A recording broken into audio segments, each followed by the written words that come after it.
I do have some very small general gameplay questions or general legacy collection questions.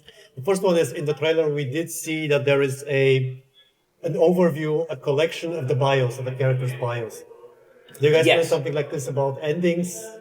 Yeah, so that feature, that's something that we're still working on. It's very long.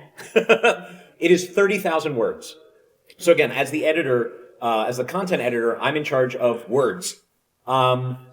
This was an idea that was so ambitious, we were like, can we actually do this? We thought everybody has a favorite character, right?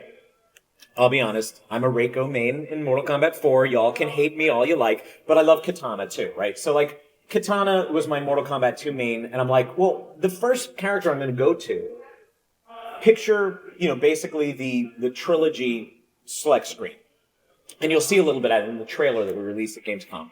And you click on the person's character profile, and then it'll take you to a linear narrative that shows you this is what this character was doing during all the games in which they appear. Or, if they were in the comic books, or if we know that they were involved in something, we tell that official canon story. So this is this character's canon story over all the games. And the idea is that you go left to right, and it's a linear timeline. This is what they did in Mortal. This is what they did in Mortal 2. This is what they did in 3. This is what they did in 4. If they were involved in the prequels, that obviously comes before the original Mortal Kombat tournament. And then when you drill down, you can actually go, down on the screen, and there are nodes where, okay, here is their arcade bio screen. So we show that. Here is their arcade ending screen, because those are all now what-if fantasy endings, right? We know that Liu Kang is the canonical winner of all the tournaments. What if Raiden had won? Okay, so we show that, because people maybe have never beaten the game with Raiden. Then if we have concept art, or if we have other, like, sketches, or things like that, or pictures of the actors who played, Raiden in Mortal Kombat Mythologies, we have some press photos that they did. So we get to show that. So any extra stuff from that character from that era is shown there. Then you go back up and you go over to the next thing. Okay, that was Mythologies. Now what happened to Raiden in Mortal Kombat? And then, same thing. If there was an arcade game, we have the arcade intros, the ending screens, all that fun stuff. Mortal Kombat 4, we will have their endings represented in some form. I know everybody loves the Mortal Kombat 4 endings.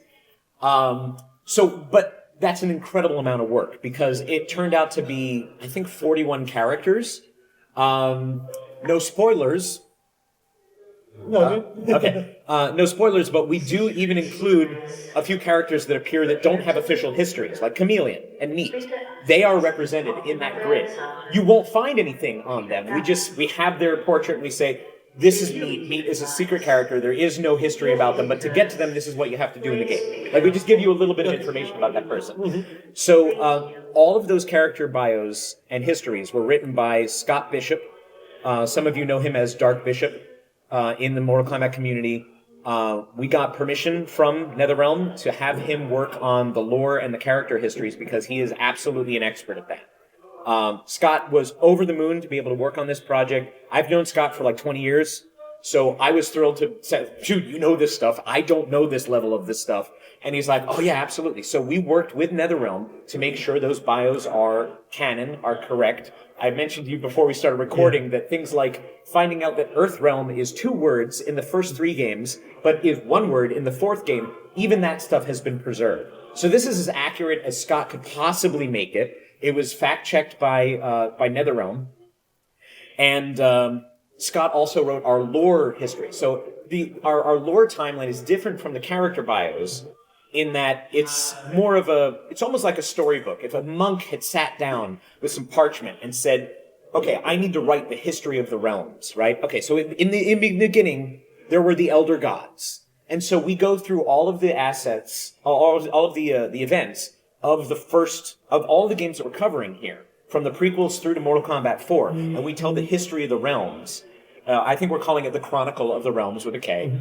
And that's something that you're going to be able to go through and basically get like a story mode. Like if there was a Mortal Kombat storybook, it would be that. And that, I think, was 14,000 words. So Scott did a lot of heavy lifting on this project and deserves a lot of credit for it. So those are both going to be in sort of our bonus content section. Right now, we're showing it. It's called the Crypt. I don't know if we're going to use the Crypt as a final name. Those kind of things are the things that are still being worked out. But there's the interactive documentary, and that's where the lore will also be. The character histories will be the music player for the soundtracks is going to be in there too. So that kind of bonus content. So that's what the character histories are.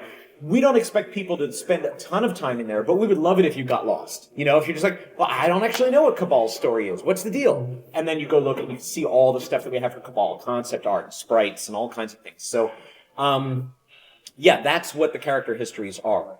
That has been so much work that it just wasn't ready to show here. Neither was the lore. The lore is going through final art probably in the next week or so. Yeah, that's the deal with the character histories. Hopefully people enjoy it. It's really extra for experts who live and breathe by the lore and are really into, like, what are the relationships with the characters and what's the larger story of Mortal Kombat. But we know that's one of the reasons people keep coming back to the franchise. They love these characters and they love this story. I must say, I just love this. It's just listening about this. It's amazing. It's deep. It's deep.